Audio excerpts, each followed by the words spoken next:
జాతీయవాద జర్నలిజానికి అసలైన వేదిక నేషనలిస్ట్ హబ్ ని సబ్స్క్రైబ్ చేసుకోండి. నోటిఫికేషన్స్ కోసం బెల్ ఐకాన్ పై క్లిక్ చేయండి. దాదాపు 500 సంవత్సరాల తర్వాత రాముల వారు మళ్ళీ అయోధ్యకు వచ్చారు. సో అట్లాంటి దాన్ని మేబీ ఇంకొక 50 సంవత్సరాలు పట్టేదో 100 సంవత్సరాలు పట్టేదో మరి లేకపోతే అసలు జరగనే పోయేదేమో, కాలం ఎట్లా ఉండేదో తెలియదు. కానీ వారి రథయాత్ర ఏదైతే తీసుకున్నారో దానితో మొత్తం ఇండియా గ్యాల్వనైజ్ అయిందండి. అయోధ్య రామ మందిర కాజ్ వెనకాల దాంతో కదా ఈ రోజు మనం ఇది చూసాము. సో అది అంటే maybe he was born for even higher bigger causes అని అనుకుంటున్నాను. కానీ ఎప్పుడు కూడా వారు అరే నాకు ఇది అవ్వలేదే నా అన్న ఫీలింగ్ అయితే ఎప్పుడు కనిపించలేదు.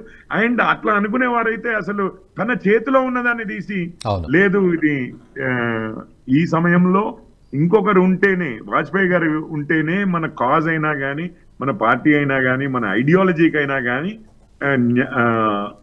అధికంగా లబ్ధి చేకూరుతుంది, న్యాయం జరుగుతుంది అని చెప్పి వారు అసలు ఏ మాత్రము తన గురించి ఆలోచించకుండా డెసిషన్స్ చేశారు.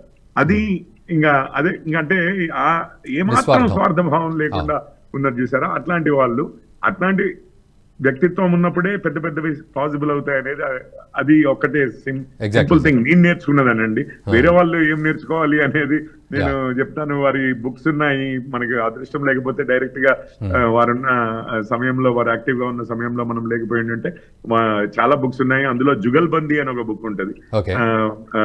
అది మాత్రం చాలా చాలా బ్యూటిఫుల్ బుక్. అది వినయ్ సీతాపతి గారు రాశారు. వాజ్పేయి గారిది, అద్వానీ గారిది, ఇద్దరి గురించి ఉంటది. Highly recommended. I would say, అంటే నేను ఇతరులకు అడ్వైజ్ చేసేంత పొజిషన్ లో లేను కానీ, బట్ ఐ వుడ్ సే నేను నేర్చుకున్నది అయితే ఇది, నేను ఇంప్రెస్ అయింది అయితే దీంతో, నేను ఐడియల్ గా తీసుకునేది వారిని ఈ విషయంలో. ఈ వీడియో మీకు నచ్చినట్టయితే లైక్ చేయండి, 10 మందికి షేర్ చేయండి. అలాగే కామెంట్ల రూపంలో మీ అభిప్రాయాలను మాతో పంచుకోండి. Nationalist hub group of channels ను సబ్స్క్రైబ్ చేసుకుని తెలుగునాట జాతీయవాద జర్నలిజాన్ని ప్రోత్సహించండి. ఈ వీడియో కింద ఉన్న బెల్ ఐకాన్ పై క్లిక్ చేయడం మర్చిపోవద్దు.